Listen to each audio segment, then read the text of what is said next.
This is the Jenkins family, who are currently being dubbed as TikTok's worst parents. It was only last week that we spoke about the horrific Harris family situation, and yet again we have even more evidence that there is no good that can come from family channels. But today we're talking about the Jenkins family, where the kids sleep on the floor whilst the parents get a comfy double bed. And we'll also be looking at another TikToker who has actually called out the dad of this family for abandoning his son and not paying child support. And when he was getting a little itty bitty bit, he wasn't getting much. I remember getting in my account that from the state of Oregon, they sent me 5 cents, nigga. They sent me 5 cents, nigga. But first, some context. The Jenkins Resilience crew, and I will not be saying that over and over again in this video, have nearly 200,000 followers, and they post pretty much what you would expect from any family-related account. They mainly feature the mum doing sort of vlog-style videos.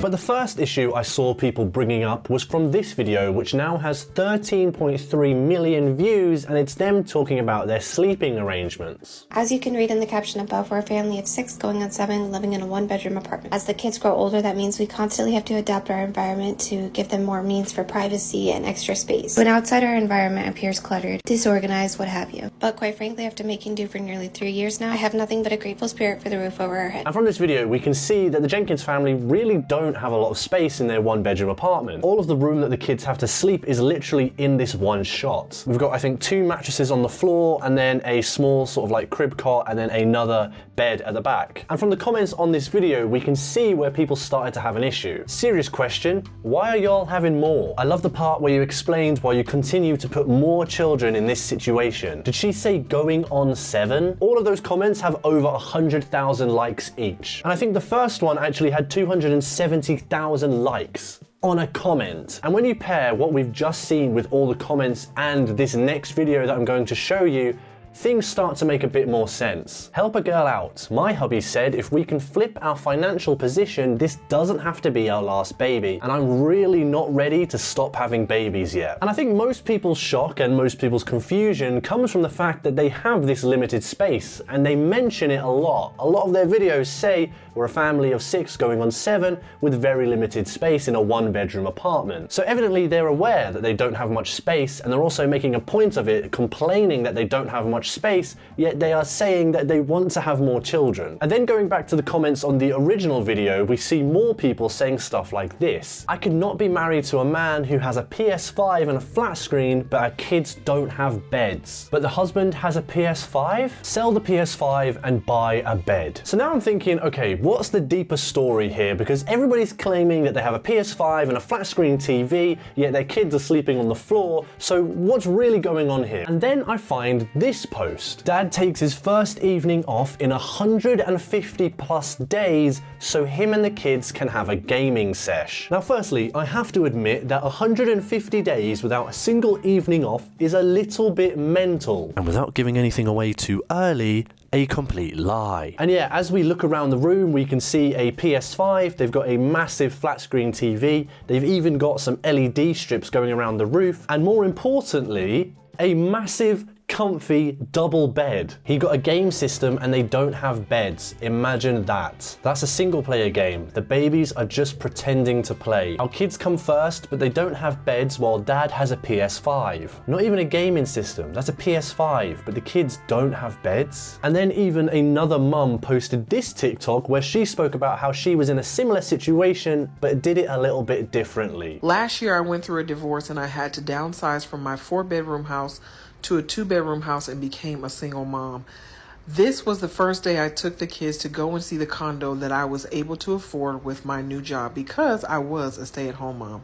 This is the first night the boys were in their room, second night when the baby got his bed, and this was my room for a month after moving. Now obviously the situations are a little bit different. This is a 2-bed with 4 people and the other one is 7 people in a 1-bed. But even still, it echoes the sentiment that a lot of people were going for in the comments, where they were saying, Well, why do you get to have a double bed and a massive private room whilst the kids have to sleep on foam mattresses on the floor? So similar to this one, people say, well, why don't you guys sleep out in the living room on a smaller bed and let the kids use the master bedroom and have bunk beds, or just even something a little bit better than sleeping on just the floor. But the Jenkins do actually respond to that claim a little bit later, so we'll come back to that in a moment. It was also recently Thanksgiving in America, so thanks. And the Jenkins were celebrating too.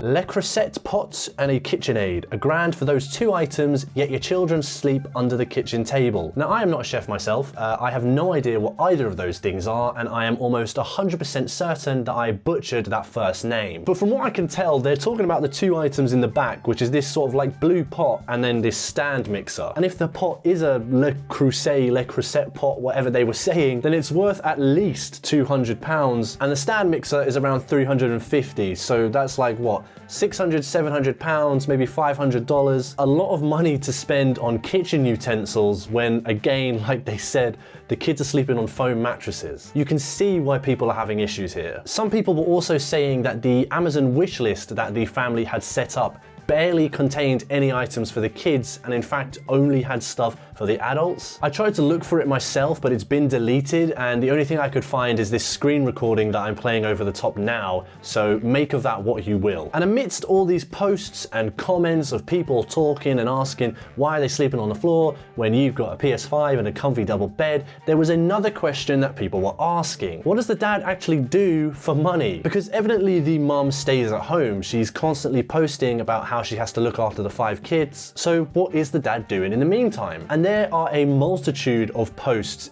dedicated to him on this channel. Like the one we looked at earlier that claimed he hadn't had an evening off in 150 days. That's a lot of work. And then there's this one where she claims that he's her soulmate and says that every day my hubby gets up at 5:30 a.m. to start his morning. He spends every waking hour calculating and making moves to better our family's life. And then by the end of the video, she's tucking him into bed and giving him a massage while saying, I'd give my left ovary to give this man a life without so much struggle. And I can imagine a lot of people would actually be quite happy with that. It's also a bit of an absurd image to see a pregnant mum who's just spent the day looking after 5 children tuck her husband into bed and give him a massage. And if he does indeed need this massage, then you would think that he's done a hard day's graft, you know, with all the calculating and making moves that he does.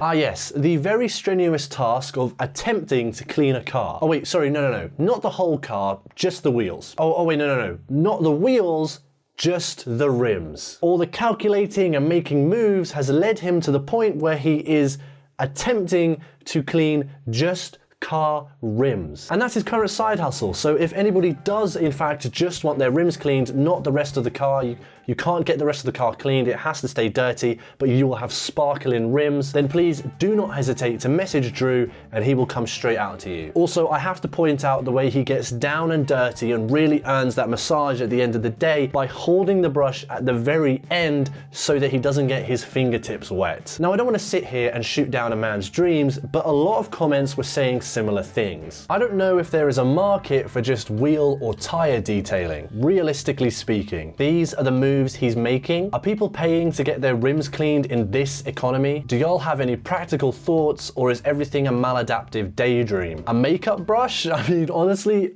it could be. The way he was holding it at the very end, the brush wasn't even that big either, so who knows, maybe his next business is going to be makeup for cars. And also, just for clarity's sake, I have seen in other videos that they've mentioned that he does Uber Eats and DoorDash, so car detailing, or rim detailing, sorry, is not the only thing he does. He also does DoorDash and delivery driving services. It's then at this point that Nails by Arlita comes in and joins the story and posts a video which is unfortunately now deleted. But from what I can tell, she basically claimed that he isn't who he says he is, and the Jenkins family isn't his first family. He actually abandoned his first son and hasn't paid any child support or even attempted to see him. We do, however, have a second video where she talks about the first one and then asks for privacy for both families. First and foremost, let me start off by saying,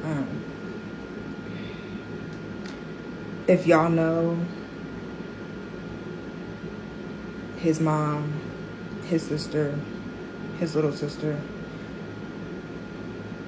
Please respect our privacy because we're truly embarrassed by this. And she then says that she doesn't really do social media and her account is normally just for her nail business. Because we don't do this social media thing. I definitely don't.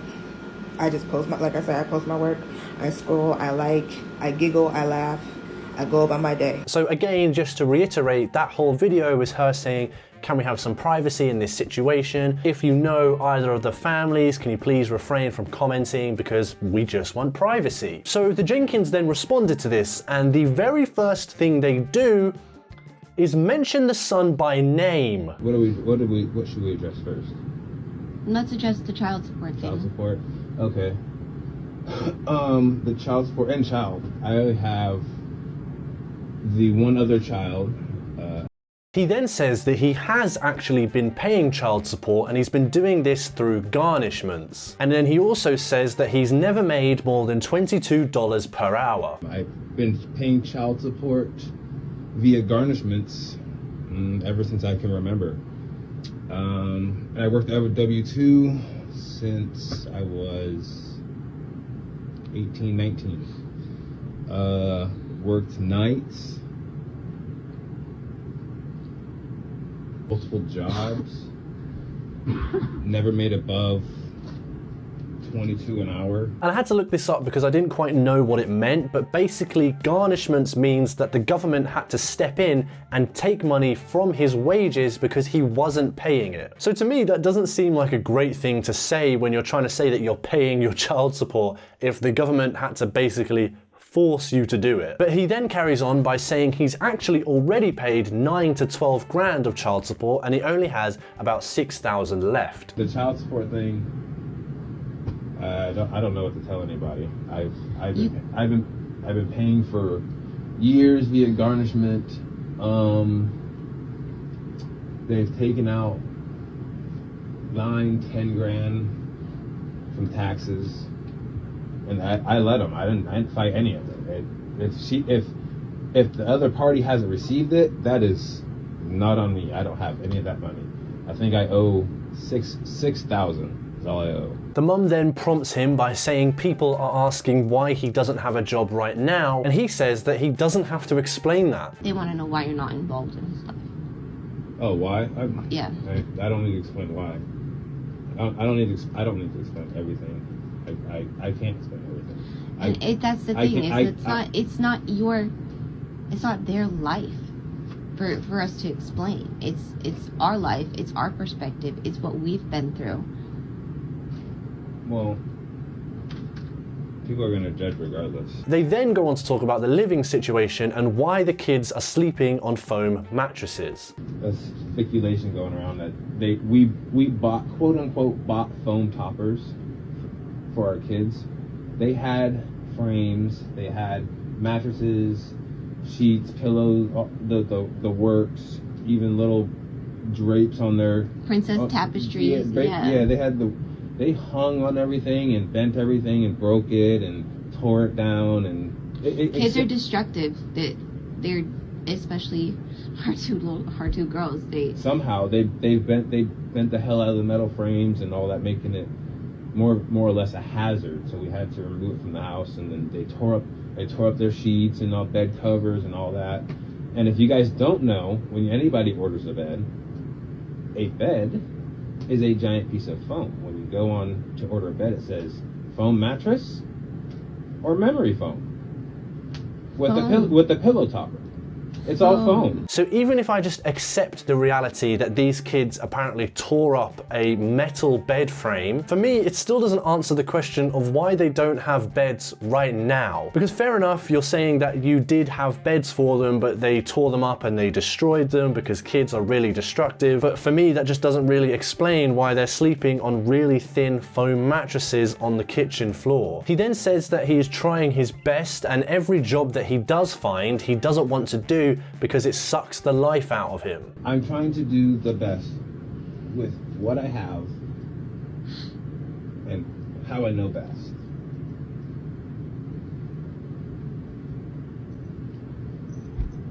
And people say, yes, get a W-2. I would love to get a W-2 that paid me decent enough. But getting a W-2 at 18... Why does it just got to be about the pay? Why does nobody consider the health aspect? He also refers to jobs as W-2s, which I think comes from the form that you get from jobs where you have an employer versus being like self-employed or doing like gig work. And I can understand not wanting to do certain jobs, but when you're in a situation like this, you have to understand how it looks when you're refusing to do any job and instead you would rather do nothing just because you don't feel like you should have to do those jobs, when they could quite literally better your family's life. Arlita then saw this and responded herself by showing court documents. I don't care how many jobs you had, you never stayed at one. And when he was getting a little itty bitty bit, he wasn't getting much. I remember getting in my account that from the state of Oregon, they sent me 5 cents, nigga. They sent me 5 cents, nigga. You ain't paid much. Sit up there with that bitch. You got me fucked up. I will air your shit out, nigga.